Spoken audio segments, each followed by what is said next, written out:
নমস্কাৰ প্ৰেৰণা ইন্ট্ৰিনসিক মোটিভেশন হিতান্তিত আগবঢ়োৱা লতাশিল বিহু মঞ্চত শ্ৰেষ্ঠ নাচনীসকলৰ মনৰ কথা জানিবলৈ আয়োজিত অনুষ্ঠানটোৰ চতুৰ্থ খণ্ডটিলৈ 1985 চনত লতাশিল বিহুত সৰ্বোচ্চ খিতাপ লাভ কৰা প্ৰথমগৰাকী বিহু সম্ৰাজ্ঞী শ্ৰদ্ধাৰ শ্ৰীমতী ৰূপা ডেকা পাটৰ বাইদেউ আজি আমাৰ মাজত উপস্থিত আছে। তেওঁৰ অতুলনীয় অভিজ্ঞতাৰ বিষয়ে জানিবলৈ আহকচোন তেখেতৰ সৈতে কথা পাতো। নমস্কাৰ, মই ডক্টৰ ৰূপা ডেকা পাটৰ, অসমৰ প্ৰথম বিহু সম্ৰাজ্ঞী 1985 চন। বাইদেউ, আপোনাৰ এই অনুষ্ঠানটিলৈ স্বাগতম জনাইছো। বহুতো নজনা কথা আপোনাৰ পৰা জানিব পাম বুলি আশা ৰাখিছো, যিহেতু আপুনি প্ৰথমগৰাকী বিহু সম্ৰাজ্ঞী। কি যে সুমধুৰ আৰু অভিজ্ঞতাৰে ভৰপূৰ অতীত নহয়নে বাৰু? গতিকে আৰু পলম নকৰি আহো আমাৰ প্ৰশ্ন হিতান্তিলৈ। মোৰ প্ৰথমটি প্ৰশ্ন আপোনালৈ, আপোনাৰ জন্ম, শিক্ষা, বৰ্তমানৰ জীৱিকা আৰু পৰিয়ালসহ সম্পূৰ্ণ পৰিচয়টো দাঙি ধৰিব নেকি? মোৰ জন্ম গুৱাহাটী নুনমাটি। এতিয়া বৰ্তমান য'ত নুনমাটি গভৰ্ণমেণ্টৰ প্ৰাথমিক বিদ্যালয়খন আছে সেইখিনিতেই মোৰ জন্ম। আৰু মোৰ শিক্ষা প্ৰথম প্ৰাথমিক বিদ্যালয়তে, সেই স্কুলখনতেই। তাৰপিছত মই টিচি স্কুলত পঢ়োঁ। তাৰপিছত মই কটন কলেজলৈ যাওঁ আৰু তাৰপিছত গুৱাহাটী বিশ্ববিদ্যালয়। মই টিচি স্কুলৰ পৰা সুখ্যাতিৰে মেট্ৰিক পাছ কৰি কটন কলেজত ভৰ্তি হওঁ। কটন কলেজৰ পৰা আকৌ সুখ্যাতিৰে অসমীয়াত অনাৰ্ছ লৈ মই গুৱাহাটী বিশ্ববিদ্যালয়লৈ যাওঁ।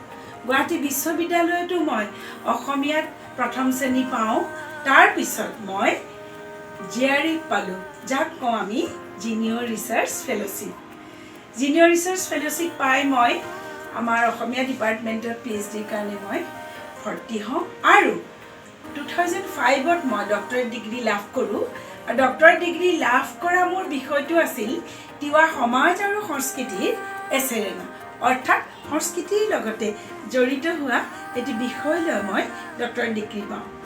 তাৰ লগে লগে আৰু এটা কথা কওঁ যে মই যিহেতু পঢ়াতে ভাল আছিলোঁ, আমাৰ ৰাষ্ট্ৰভাষা সমিতিৰ যি হিন্দী পৰীক্ষা হয়, সেই হিন্দী পৰীক্ষাত মই হিন্দী পৰীক্ষাবোৰ দিছিলোঁ। তাতো মই প্ৰবীণ পাছ কৰিছোঁ, অৰ্থাৎ মই হিন্দীটো মই মাষ্টাৰ ডিগ্ৰী লৈছোঁ। আৰু মোৰ ঘৰত মা আৰু দেউতা, মোৰ দাদা দুটা। আমাৰ ঘৰৰ মাহঁতৰ পৰিয়াল ইমানেই। মোৰ দেউতাৰ নাম স্বৰ্গীয় শ্ৰীযুত নৰেন চন্দ্ৰ ডেকা আৰু মাৰ নাম স্বৰ্গীয়া শ্ৰীমতী উপমা ডেকা। মোৰ দুজন দাদা, এজন হ'ল অনিল চন্দ্ৰ ডেকা আৰু এজন হ'ল দিলীপ ডেকা। দিলীপ ডেকা ইহ সংসাৰত নাই, গ'ল। আই বোপায়ো নাই, আই বোপায়ো শেষ।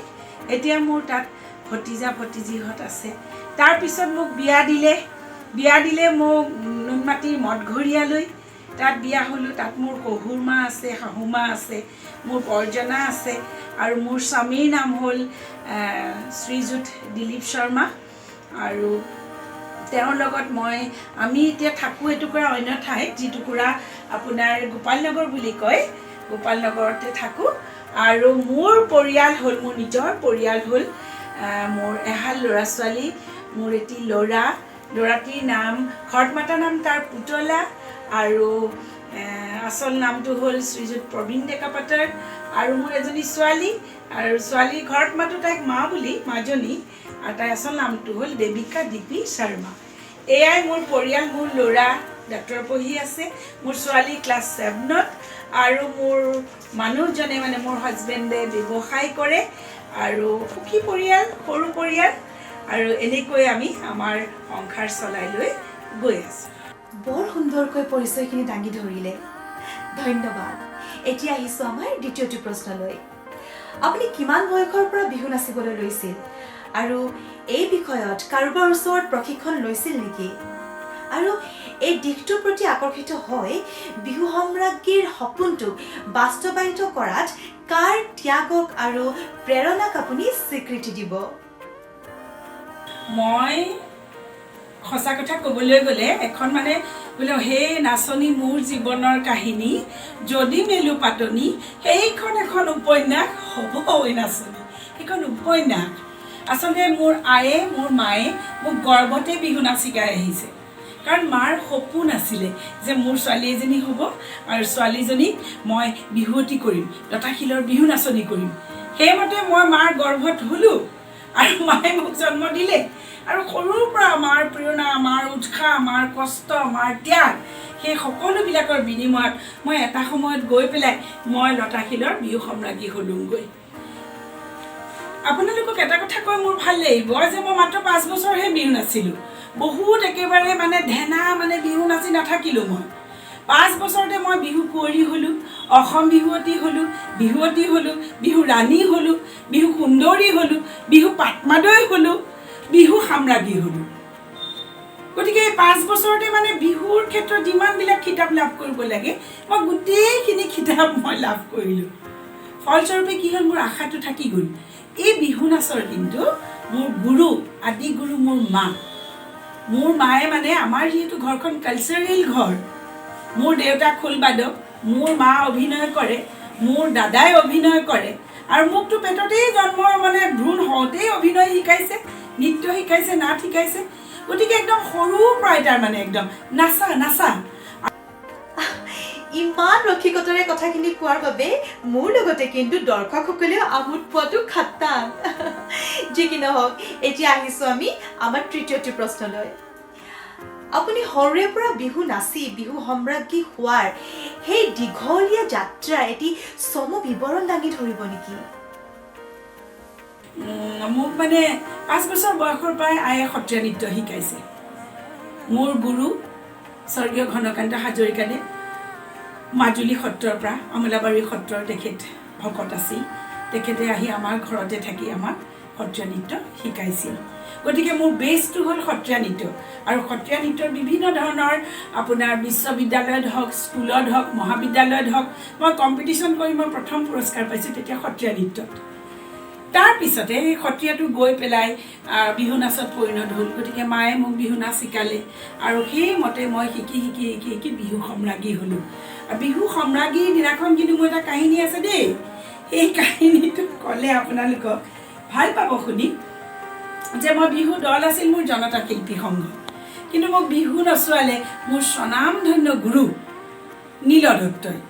গুৰু মই এইকাৰণেই কৈছোঁ, অন দ্য স্পট সিদিনাখন মহানগৰীৰ সেই লতাশিল ফিল্ডৰ প্ৰথমবাৰৰ বাবে পতা 1985 চনৰ বিহু সম্ৰাজ্ঞী প্ৰতিযোগিতাৰ মই ৰাতিপুৱা হিটছত বাছনি হৈ ডক্টৰ ৰূপা ডেকা পাটৰে গৈ পেলাই খুব পিটি বহি আছোঁ, মোৰ দল আহিব মোক নচুৱাব, মোৰ দল আহিব মোক নচুৱাব।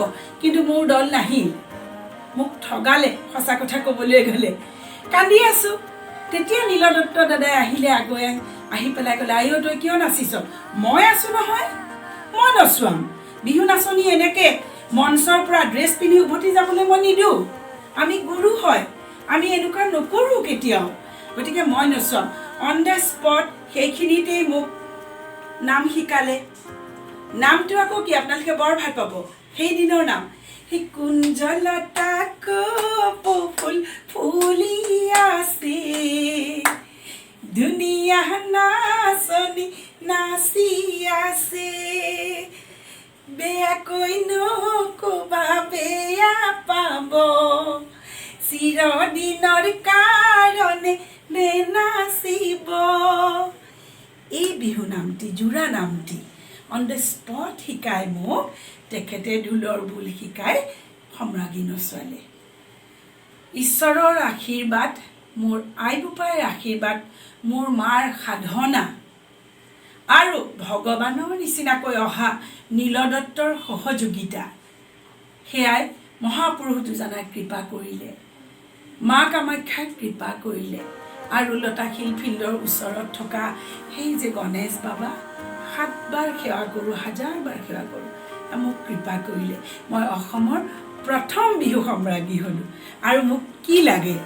তাৰপিছত আৰু এটা কথা কওঁ যে লগে লগে মোৰ আয়ে যেনেকৈ আমাক নৃত্যৰ ক্ষেত্ৰত আগবঢ়াই লৈ গৈছিলে, যেনেকৈ আমাক অভিনয়ৰ ক্ষেত্ৰত আগবঢ়াই লৈ গৈছিলে, ঠিক তেনেকৈ কিন্তু সাহিত্যৰ ক্ষেত্ৰতো মায়ে সদায় কৈ আছিলে, সকলোতে আগৰণুৱা হ'ব লাগিব, যি কৰোঁ সদায় নম্বৰ 1 হ'ব লাগিব। গতিকে সাহিত্য আৰু সংস্কৃতিৰ ক্ষেত্ৰতো মই যিমান পাৰোঁ, যিহেতু মই শিল্পী নকওঁ, মই এগৰাকী শিল্পী সাধনা কৰা সাধক। সেই সাধক আনফালেদি মই এগৰাকী শিক্ষয়িত্ৰী। ক'ৰবাত কিবা ক'লেও মই সদায় কওঁ যে মোৰ জীৱন আচলতে সংস্কৃতি আৰু মোৰ জীৱিকা হ'ল শিক্ষয়িত্ৰী। গতিকে শিক্ষয়িত্ৰী হৈ মোৰ সমাজলৈ অৱদান দিবলগীয়া মোৰ কৰ্তব্য, মোৰ দায়িত্ব বহুত আছে। আৰু সেই কৰ্তব্য আৰু দায়িত্বৰ কাৰণেই মই বহুবিলাক কিতাপ ৰচনা কৰিলোঁ। আৰু সেই কিতাপ ৰচনাৰ কাৰণে মই 2019 চনৰ 9 নৱেম্বৰৰ দিনা দিল্লীত গৈ ডক্টৰ আম্বেদকাৰ বঁটা মই লাভ কৰিলোঁ। ডক্টৰ আম্বেদকাৰ সাহিত্যৰতী বঁটা এইখন মই দিল্লীত মোক দিছে আৰু দিল্লীত মোক ৰাষ্ট্ৰপতিয়ে দিছে। গতিকে এই বঁটাটো মই লৈ খুবেই সুখী। আৰু তাৰ বাহিৰেও চাব যে মই লিখা মেলা কৰোঁ। এতিয়ালৈকে মোৰ প্ৰায় 11খন কিতাপ লিখা হৈছে, প্ৰায় 10খন কিতাপ মই সম্পাদনা কৰিছোঁ। বিভিন্ন ধৰণৰ বাতৰি কাকত, আলোচনী, বিভিন্ন ধৰণৰ মিডিয়া, বিভিন্ন ধৰণৰ টিভি, বিভিন্ন ধৰণৰ ৰেডিঅ'ত মই বিভিন্ন ধৰণৰ মোৰ সাহিত্যৰ সমালোচনা আলোচনা আগবঢ়াইছোঁ। তাৰ কাৰণে হয়তো এইবাৰ 2020 চনত 4 ফেব্ৰুৱাৰীৰ দিনাখন শুৱালকুছিত 20ম সাহিত্য সভাৰ অধিৱেশনত মোক বুদুৰাম পাংগি বঁটা দিয়ে, যিটো শ্ৰেষ্ঠ বঁটা অসম সাহিত্য সভাৰ। এই বঁটাটো মই লাভ কৰোঁ। আৰু এনেকৈ মই আচলতে মোৰ জীৱনৰ সংস্কৃতি আৰু সাহিত্য এটা মুদ্ৰাৰ ইপিঠি সিপিঠি। মই তিৱা ভাষাত কবিতা লিখিছোঁ। তিৱা আৰু অসমীয়া ভাষাত মই ডুৱেলৰ এখন কবিতা পুথি লিখিছোঁ। এতিয়ালৈকে মোৰ 5খন কবিতা পুথি হৈছে। আৰু সাহিত্যৰ দিশত তিৱা আৰু সমাজ আৰু সংস্কৃতিৰ এচেৰেঙা যিখন গৱেষণামূলক পত্ৰ, যিখন গৱেষণামূলক গ্ৰন্থ, আৰু বিহু অসমৰ মান, বিহু অসমৰ প্ৰাণ যিখন প্ৰবন্ধ সংস্কৃতিমূলক, অসমীয়া লোক সাহিত্য সংস্কৃতিৰ ৰূপৰেখা যিখন সংস্কৃতিমূলক, লগতে পাৰিজাত, অলকানন্দা, জীৱন জীৱন বৰ অনুপম, থুৰ মেলা হয়, স্তৱ ভঙা মাই, এইকেইখন হ'ল মোৰ কবিতা পুথি। আপোনালোকে আশীৰ্বাদ কৰিব। যদি মোৰ দেহাই টানে, যদি মোৰ স্বাস্থ্যই টানে, যদি মোৰ শৰীৰ ভালে থাকে, তেনেহ'লে মই আপোনালোকক আৰু বিভিন্ন ধৰণৰ মই অৱদান দিব পাৰিম। গতিকে আপুনি সুধিছে যে মই ক'ৰ পৰা শিক্ষা ল'লোঁ, কোনে মোক অনুপ্ৰেৰণা দিলে। তাৰ গোটেই গুৰি মোৰ গোটেই সমস্ত 100% যায় মোৰ মা। মোৰ মা আছিলে এগৰাকী সাহসী অধ্যৱসায়ী, সাংস্কৃতিক কৰ্মী, সাংস্কৃতিক প্ৰেমী। মোৰ আয়ে নেজানে কি, তেওঁ বেছিকেলি শিক্ষয়িত্ৰী আছিলে। তাৰপিছত তেওঁ আমাৰ ল'ৰা ছোৱালীকেইটাক মানুহ কৰিবলৈ যত্ন কৰিলে। আৰু তাৰ ফলস্বৰূপে এয়া আপোনালোকে মোক সন্মুখত দেখা পাইছে। গতিকে মই অসমৰ প্ৰথম বিহু সম্ৰাজ্ঞী বুলি মোৰ নিজকে অকণমান ভাল লাগে। মোৰ পিছত এতিয়া 34 গৰাকী হ'ল। সেই 34 গৰাকীৰ আগত মই, গতিকে সেইটো কথা কৈ মই গৌৰৱ অনুভৱ কৰোঁ।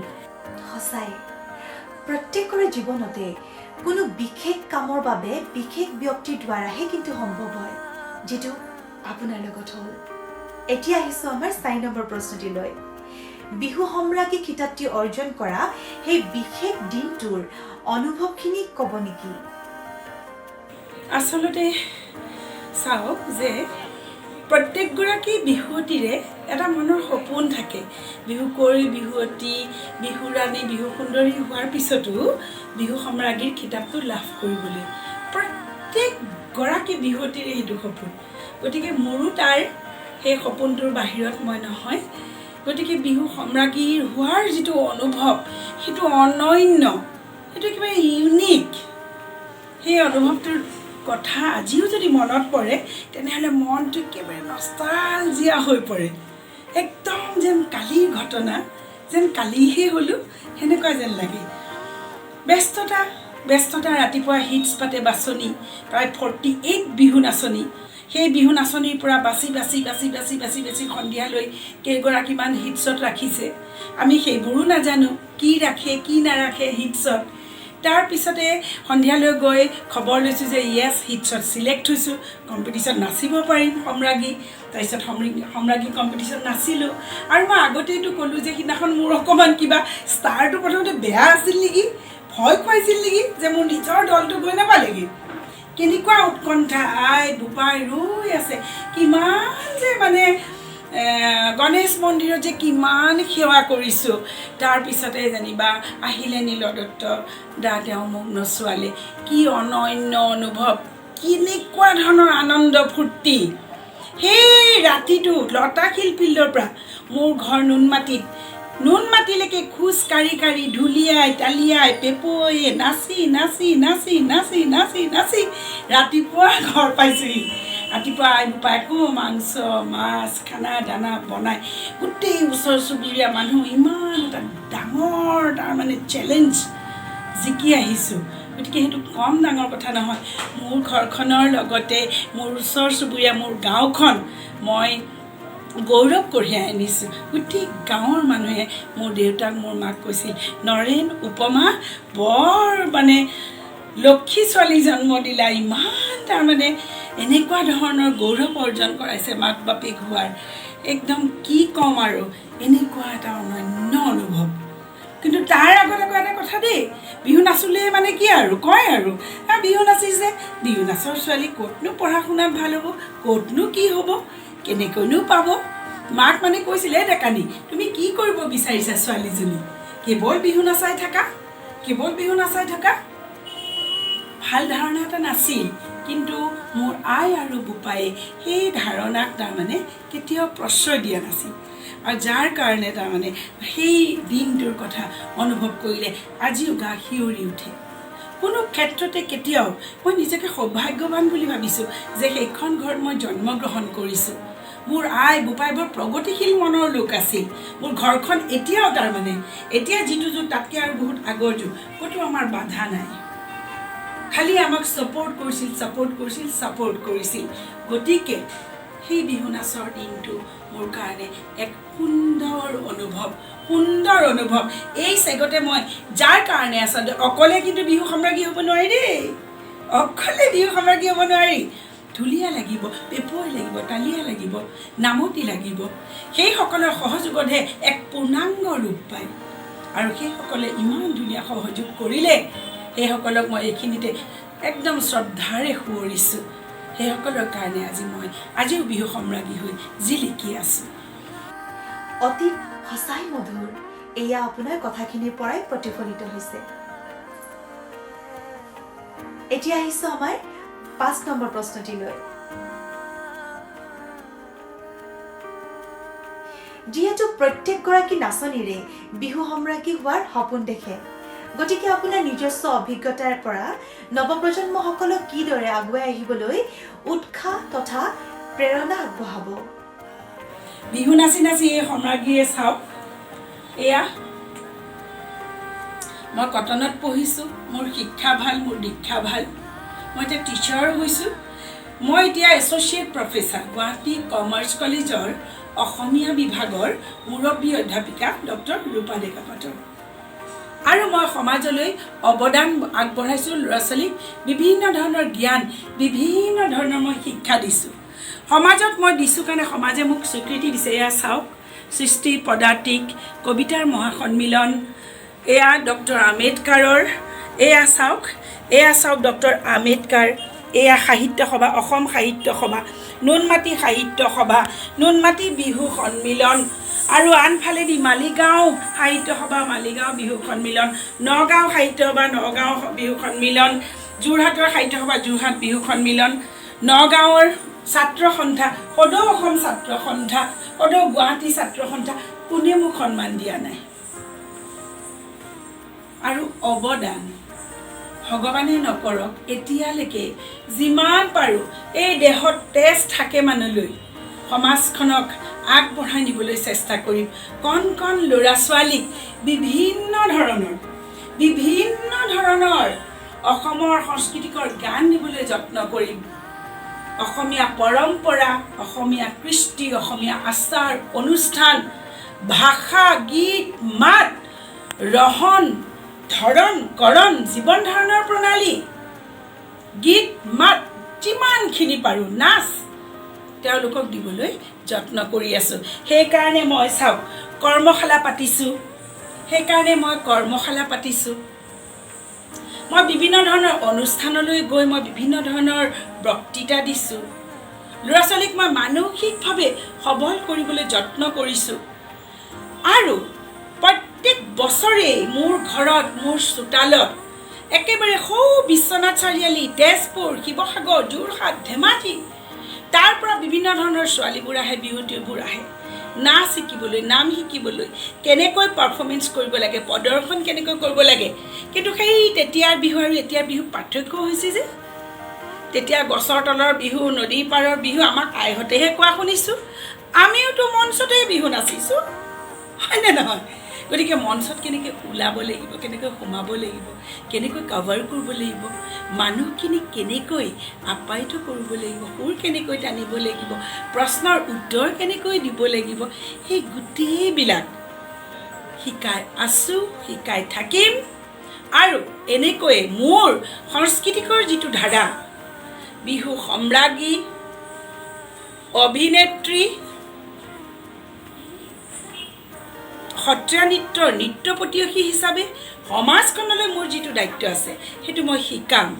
এইখিনিতে মই অকণমান চুই গৈছোঁ, কৈ থৈছোঁ দেই, মই কিন্তু জ্যোতিৰূপাৰ শ্ৰেষ্ঠ অভিনেত্ৰী, অনুৰাগৰ শ্ৰেষ্ঠ অভিনেত্ৰী, আনফালেদি ডক্টৰ সূৰ্য বৰা সুৱৰ্ণিনী একাংকনাট প্ৰতিযোগিতাৰ শ্ৰেষ্ঠ অভিনেত্ৰী, ইফালে বিশ্বনাথ চাৰিআলিৰ শ্ৰেষ্ঠ অভিনেত্ৰী। মই খুব সৰুৰে পৰা আচলতে অভিনয়ো কৰিছোঁ। মঞ্চৰ অভিনয়ৰ বাহিৰেও মই মিডিয়াৰ অভিনয় কৰিছোঁ, দূৰদৰ্শনত অভিনয় কৰিছোঁ। গুৱাহাটী আকাশবাণী গুৱাহাটী কেন্দ্ৰত মই নাটকৰ চৰিত্ৰ অভিনয় কৰিছোঁ। মই ৰঙা তেজৰ কৰাল, প্ৰেমদা পোহাৰী, দীনবন্ধু আদি মই টিভি চিৰিয়েলত, জ্ঞানদীপ, এইবিলাকত মই কাম কৰিছোঁ। গতিকে সেইবিলাক কামৰ যোগেদি, সেইবিলাকৰ অভিজ্ঞতাৰ যোগেদি মই মোৰ গোটেই উঠি অহা প্ৰজন্মক সমস্তখিনি মই উজাৰি দিবলৈ যত্ন কৰিছোঁ, যিমান য'ত আছে। কাৰণ মই আগতেও কৈছোঁ, এতিয়াও ক'ম আৰু কৈয়েই থাকিম, মোৰ জীৱন হ'ল সংস্কৃতি আৰু জীৱিকা হ'ল মোৰ শিক্ষয়িত্ৰী, মানে জ্ঞান দিয়া। গতিকে মোৰ জীৱন থাকে মানলৈ মই মোৰ ধাৰাটো অব্যাহত ৰাখিম। আৰু এটা এইখিনিতে কথা কওঁ আপোনালোকক, যে মোৰ ঘৰখনৰ পৰা যদি মই সুবিধা নাপালোঁ হয়, মই বিয়া হৈ উঠি মোৰ স্বামীয়ে যদি মোক সহায় নকৰিলে হয়, মোৰ ল'ৰা ছোৱালীয়ে যদি মোক সহায় নকৰিলে হয়, ল'ৰা ছোৱালীয়ে যদি মোক বেয়া পালে হয়, ওলাই গ'লে, উঠি অহা প্ৰজন্মক মই শিক্ষা দিবলৈ গ'লে, তেতিয়া মই একো কৰিব নোৱাৰিলোঁ হয়। মই ঘৰখনৰ পৰা সমস্তভাৱে মই ছাপোৰ্ট পাইছোঁ।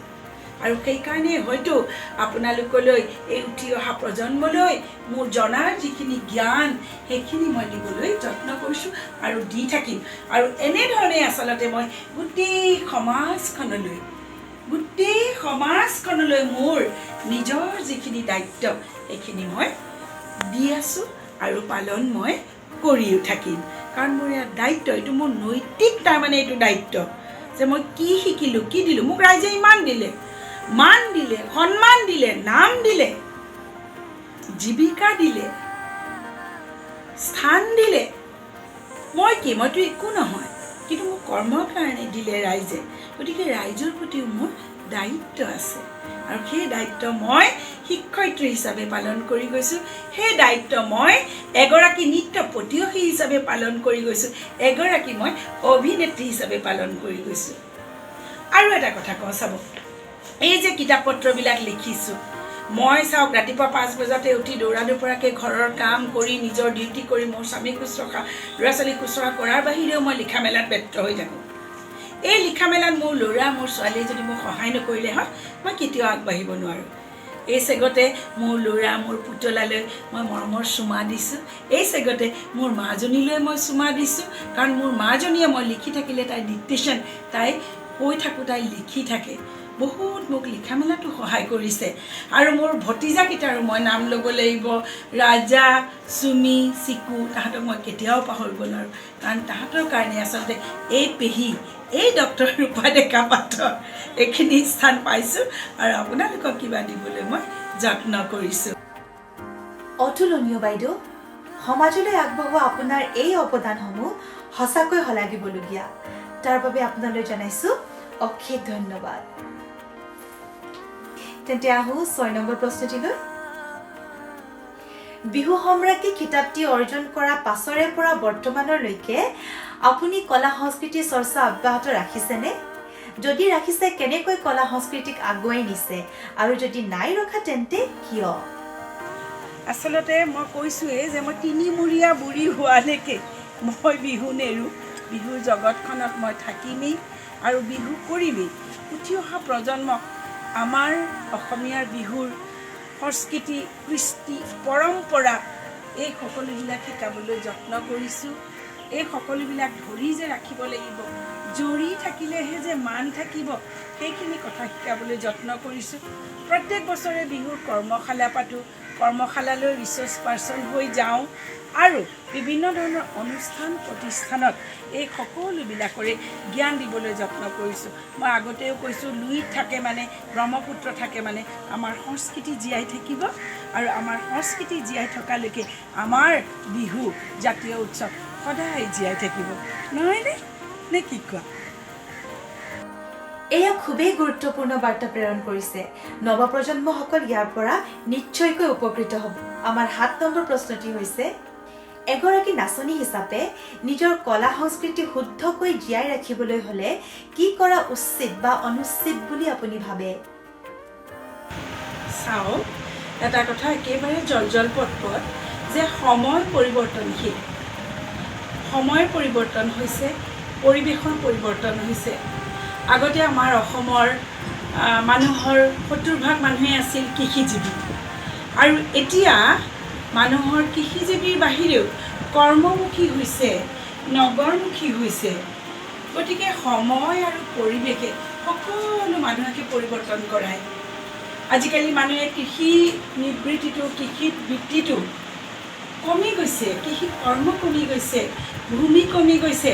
সেই পথাৰ, সেই খেতি মাটিৰ, সেই আমাৰ কৃষক জীৱনৰ যি সেউজীয়া সপোন, সেয়া আজিকালি নোহোৱা হৈ কংক্ৰিটলৈ পৰিণত হৈছে। সেই পথাৰবিলাকত এতিয়া ডাঙৰ ডাঙৰ দালান উঠিছে। আগতে ট্ৰেক্টৰেৰে ধান খেতি কৰিছিল, মানুহে বৰষুণলৈ চাই আছিল, বৰষুণৰ পানী আহিব, ধান খেতি কৰিব, নাঙল জুৰিব, সেয়া সকলোবিলাক সলনি হৈছে। এতিয়া যেন মধ্যভোগীৰ কাৰণে আভিজাত্যশীল, শোষিত, প্ৰেৰিত এই মানুহখিনিৰ শোষণৰ কবলত পৰিছে আমাৰ কৃষিজীৱী লোক। ফলস্বৰূপে কি হৈছে?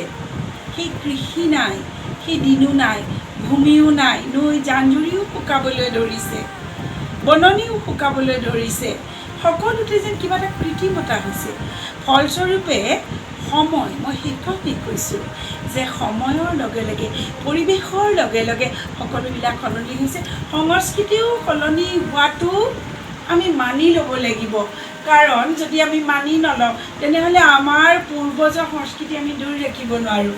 কৈছোঁৱেই, গছতলৰ বিহু, পথাৰৰ বিহু এতিয়া মঞ্চলৈ আহিল।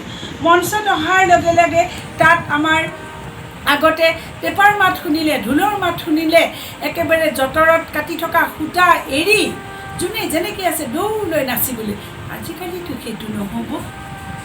মঞ্চলৈ আহিছে, তাত নিয়মানুৱৰ্তিতাৰ প্ৰয়োজন হৈছে, তাত এটা সুন্দৰভাৱে সজাই পৰাই উঠাৰ বাবে আকৰ্ষণ হ'বৰ কাৰণে সাজপাৰৰ প্ৰয়োজন হৈ পৰিছে। কিন্তু গীত মাত নামৰ সুৰ সঞ্চাৰবিলাক যাতে সলনি নহয়, তাৰ বাবে কিন্তু আমি লক্ষ্য ৰাখিব লাগিব দেই। কাৰণ বিহু নাম নামেই, বিহু জাত জাতেই, বিহু হুঁচৰি হুঁচৰিয়েই, চোতালৰ হুঁচৰি চোতালেই। গতিকে তাৰ যিবিলাক সুৰ সঞ্চাৰ শব্দ পৰিৱৰ্তন হৈছে, হ'লেও নৈ জান জুৰি পৰ্বত পাহাৰ উঘা মাকো চেৰেকী, খেতিৰ সঁজুলি, মাছ, নদী সকলোবিলাক আছে। তাঁতশাল, যঁতৰ, জাকৈ, মৈ আছে, মহুৰা। গতিকে আমি বিহু নামৰ শব্দবোৰ, বিহু নামৰ সুৰবোৰ সলনি কৰিব নালাগিব। সেয়েহে আচলতে অকণমান জনাও দৰকাৰ, কাৰণ বিহু নাম কাক কয়, বিহু গীত কাক কয়। এতিয়া বহুতে কি হয়, বিহু গীত, বিহু নাম সকলোৱে একাকাৰ কৰি পেলায়। সেয়া যাতে একাকাৰ নকৰে, সেয়া যাতে একেলগে ভালকৈ ৰাখে, সেইটোৱে আচলতে আমি কামনা কৰোঁ। আৰু মই আৰু এটা কথা আপোনালোকক কওঁ যে বিহু নাচৰ ক্ষেত্ৰতো সেই প্ৰকৃতিৰ উল্লাসটো আহিব লাগিব, গম পাইছেনে?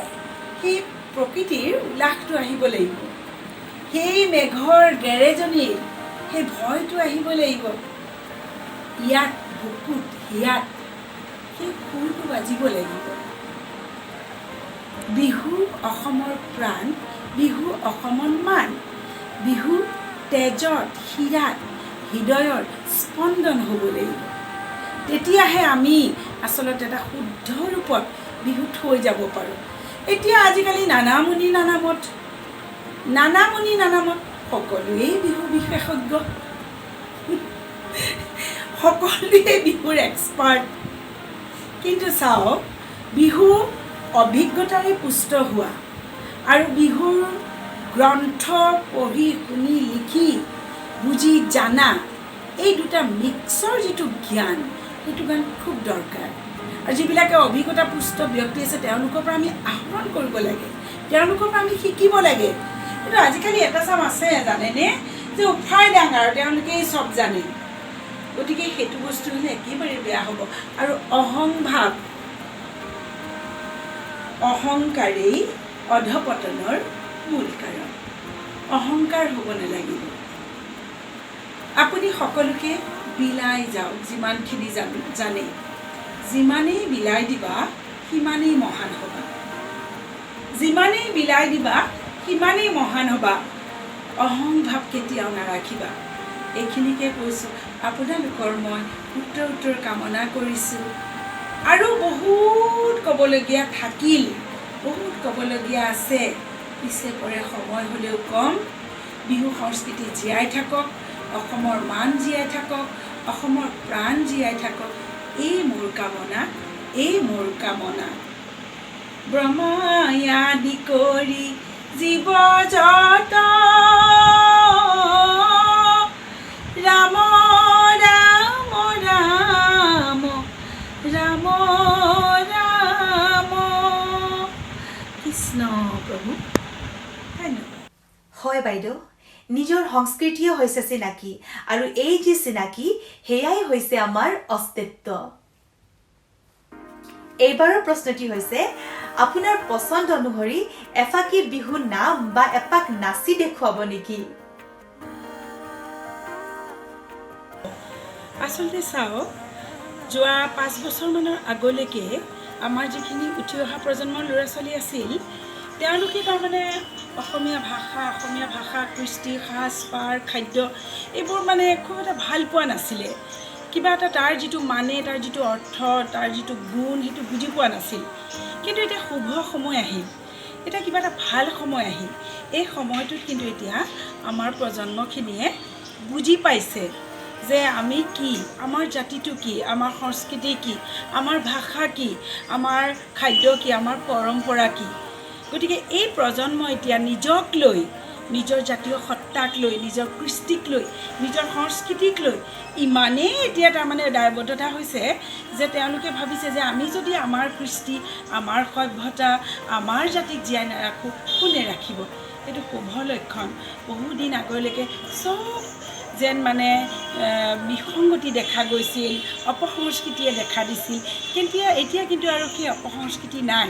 লাহে লাহে অভিভাৱকসকলৰো তাৰমানে যিটো মানসিক ষ্টেটাছ, মানদণ্ড, সেইটো সলনি হৈছে অভিভাৱকসকলেও নিজৰ ল'ৰা ছোৱালীক নিজৰ ভাষা নিজৰ সংস্কৃতি নিজৰ পৰম্পৰা নিজৰ সাজপাৰ সেইবিলাকৰ প্ৰতি তেওঁলোক দায়বদ্ধতা হৈছে তেওঁলোকে বুজি পাইছে যে আমি যদি নিজৰ জৰি আমাৰ ল'ৰা ছোৱালীক দি থৈ নাযাওঁ আমাৰ সন্তানক যদি দি থৈ নাযাওঁ তেনেহ'লে কেনেকৈ হ'ব আমাৰ উঠি অহা প্ৰজন্মই কি শিকিব গতিকে অভিভাৱকসকলেও সচেতন হৈছে আৰু আমাৰ উঠি অহা প্ৰজন্মও সচেতন হৈছে আৰু এইটো একেবাৰে শুভ লক্ষণ আমাৰ প্ৰজন্মই আমাৰ জাতিক আমাৰ কৃষ্টিক আমাৰ সংস্কৃতিক ৰক্ষা কৰিব বুলি এতিয়া আমাৰ মনত বিশ্বাস হৈছে সেয়েহে এতিয়া সুদূৰ আপোনালোকে সৌ অষ্ট্ৰেলিয়াত থাকিও আজি এতিয়া অসমৰ কলা সংস্কৃতিক বিচাৰিছে অসমীয়া কৃষ্টিক বিচাৰিছে এইটো জানো শুভ লক্ষণ নহয় এয়া জানো জাতিক ভাল পোৱা নিজৰ দেশক ভাল পোৱা নিজৰ কৃষ্টিক ভাল পোৱা নিজৰ সংস্কৃতিক ভাল পোৱা এয়া জানো নহয় এয়াই শুভ লক্ষণ গতিকে মই উঠি অহা প্ৰজন্মক আশীৰ্বাদ কৰিছোঁ ইয়া ভৰাই মই আশীৰ্বাদ দিছোঁ যে উঠি অহা প্ৰজন্মই আমাৰ সংস্কৃতি আঁকোৱালি লয় আচলেৰে যে যাতে ঢাকি লয় আমাৰ সংস্কৃতি নহয় জানো এতিয়া হয় বিহুৱতী বিহু সম্ৰাজ্ঞী যেতিয়া অকণমান নাচিবই লাগিব অকণমান গান গাবই লাগিব আৰু সেইখিনি মোৰ কৰ্তব্যৰ ভিতৰতে পৰে গতিকে মই এফাকি সুন্দৰ বিহু গোৱাৰ আগতেই মই পুনৰবাৰ কিন্তু দেই পুনৰবাৰ মই আপোনালোকৰ অস্তিত্বৰ যিটো গ্ৰুপ যিটো চেনেল সেই চেনেলক মই হিয়া ভৰা অভিনন্দন জনাইছোঁ তোমালোক আগবাঢ়ি যোৱা আমাৰ নিচিনা সৰু সৰু শিল্পীবিলাকক তোমালোকে বিচাৰ কৰা আমাক লৈ তোমালোকে আৰু কিবা কিবি কৰা নহয় জানো এইখিনিয়ে আমি বিচাৰোঁ ঠিক আছে মই বিহুৰ যোজনা আৰু জাত গাই দিছোঁ দেই ঐ হাবিলৈ গৈছিলোঁ কটাৰী নিনিলোঁ ঐ লতাই বেৰি বেৰিয়ৈ ধৰে ঐ বিহুলৈ আহিলোঁ ঐ হাচতি নানিলোঁ ঐ চেনায়ে আমনি কৰে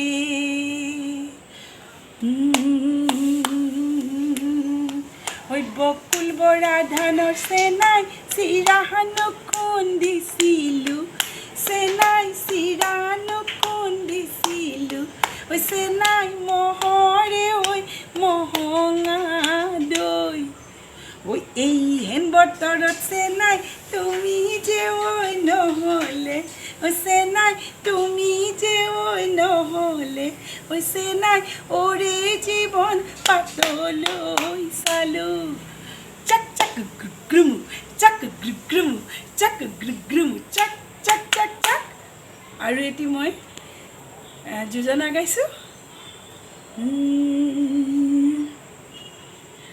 ঐ তোমালৈ বুলি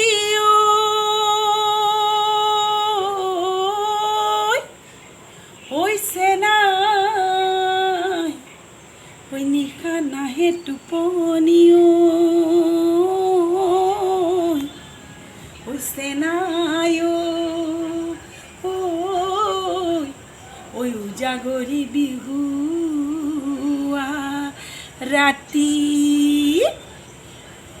ঐ মোৰ জান বহনা মোৰ চকুলৈ নাচাবা মোৰ জান বহনা মোৰ কাষলৈ নাহিবা ঐ মোৰ জান বহনা দেহা জান বহনা শৰীৰত নিদিবা জুই ঐ মোৰ জান বহনা চতে গৈ গৈ ঐ মোৰ জান বহনা বহাগেনো পালেহি ঐ মোৰ জান বহনা দেহা জান বহনা শৰীৰত নিদিবা জুই চাক চাক গ্ৰুগ্ৰুমু চাক গ্ৰুগ্ৰুমু চাক গ্ৰুগ্ৰুমু চাক চাক চাক চাক গুমচি চাক চাক জুম চাক গুমচি চাক চাক জুম চাক গুমচি চাক চাক জুম চাক চাক চাক চাক গুমচি চাক চাক জুম চাক গুমচি চাক চাক জুম চাক চাক চাক চাক নমস্কাৰ কি যে মোহনীয়তা স্বতঃস্ফূৰ্ত ভাৱ-ভংগীমা আপোনাৰ দেহত প্ৰাণত মাতত অপূৰ্ব অৱশেষত আপোনাৰ অস্তিত্ব পৰিয়ালৰ সৈতে কটোৱা সময়ৰ অনুভৱখিনি জনাবলৈ অনুৰোধ জনালোঁ। আপোনালোকৰ যিটো গ্ৰুপ অস্তিত্ব, সেই অস্তিত্বৰ গ্ৰুপক মোৰ ফালৰ পৰা মই সাদৰ সন্মান জনাইছোঁ, অভিনন্দন জনাইছোঁ যে তেওঁলোকে ইমান ধুনীয়া হাতত এটি পদক্ষেপ লৈছে, যাৰ কাৰণে আমি 1985 অৰ্থাৎ 1985 চনৰ পৰা 2020লৈকে যিমানবোৰ সম্ৰাজ্ঞী আছোঁ, সেই সম্ৰাজ্ঞীসকলক এটি সুন্দৰ অনুষ্ঠান দিব বিচাৰিছে, সুন্দৰ এটি স্থান দিব বিচাৰিছে। সেয়েহে এই সুযোগতে অস্তিত্বৰ সমূহ পৰিয়ালক মই হিয়াৰ পৰা অভিনন্দন জনাইছোঁ। আৰু বিশেষকৈ মোৰ অতি মৰমৰ সংগীতা গগৈক মই পাৰ্চনেলি চিনি নাপাওঁ, কিন্তু বিহুৰ জগতত মোৰ দৃষ্টিত পৰিছিল যেতিয়া মই বিচাৰক হৈ আছিলোঁ। সংগীতা গগৈ অতি স্মুথ নাচে, খুব মিহি নাচে, খুব মিহিকৈ কঁকাল ভাঙে, সুন্দৰকৈ হাঁহি হাঁহি আহে, লিন থিন ক্ষীণ মিন ধুনীয়া ছোৱালী এজনী। কিন্তু সেই ছোৱালীজনীয়ে এতিয়া ষ্টেজত গৈ বিহু সম্ৰাজ্ঞী হ'ল, তাৰপিছত যেনিবা আকৌ অষ্ট্ৰেলিয়াত গৈ এতিয়া এষ্টাব্লিছ হৈছে, দুটি সন্তানৰ সৈতে একেলগে আছে। মই সংগীতালৈকো মোৰ হিয়া ভৰা চুমা দিছোঁ, মৰম দিছোঁ, বাচ্ছাকেইটালৈকো মই মৰম দিছোঁ, চুমা দিছোঁ আৰু ভগৱানৰ ওচৰত প্ৰাৰ্থনা কৰিছোঁ যাতে সংগীতাই সদায় সুখী হৈ থাকে, সদায় ধুনীয়া হৈ থাকে।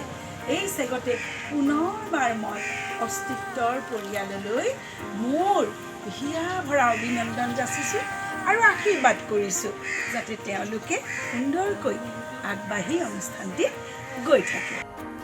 অশেষ ধন্যবাদ বাইদেউ, ইমান সুন্দৰ বিশ্লেষণ, মই সঁচাই অভিভূত হৈছোঁ। আৰু সঁচাই ইমান কম সময়ৰ ভিতৰত ইমানখিনি কথা ইমান সুন্দৰ আৰু মনোগ্ৰাহীকৈ আমাৰ আগত উপস্থাপন কৰাৰ বাবে আমি অভিভূত। আপোনাৰ মূল্যৱান সময়ৰ অলপ সময় আমাৰ লগত ভাগ বতৰা কৰাৰ বাবে অস্তিত্ব পৰিয়ালবৰ্গৰ তৰফৰ পৰা আপোনালৈ যাচিছোঁ অশেষ ধন্যবাদ আৰু কৃতজ্ঞতা। লগতে আপোনালৈ জনাইছোঁ অলেখ অযুত শুভেচ্ছাও শুভকামনা। শেষত ইমান সময় আমাৰ সৈতে এই অনুষ্ঠানটো উপভোগ কৰা প্ৰতিজন দৰ্শকক জনাইছোঁ আমি অশেষ কৃতজ্ঞতা। আৰু আপোনালোকে আমাৰ এই অনুষ্ঠানটো উপভোগ কৰি কেনে পালে আমাক নিশ্চয় জনাব। আশা কৰোঁ আপোনালোকৰ সহযোগিতা তথা গঠনমূলক দিহা পৰামৰ্শই অস্তিত্ব পৰিয়ালবৰ্গক উৎসাহিত তথা উপকৃত কৰিব। ধন্যবাদ। ওম সাই ৰাম।